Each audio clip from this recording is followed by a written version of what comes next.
how to set the keyboard mode to standard, one-handed or floating keyboard on the Samsung Galaxy S25 series. First, tap on the home button to return back to the home screen.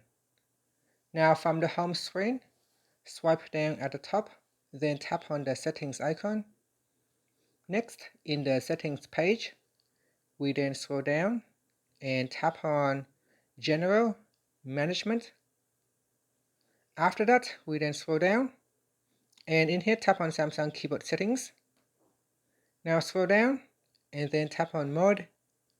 At the top here in Portrait View, you can choose Standard Keyboard, One-Handed Keyboard, Floating Keyboard, and for landscape, so when you rotate your phone into landscape mode, you can choose to use a split keyboard or a standard keyboard or a floating keyboard.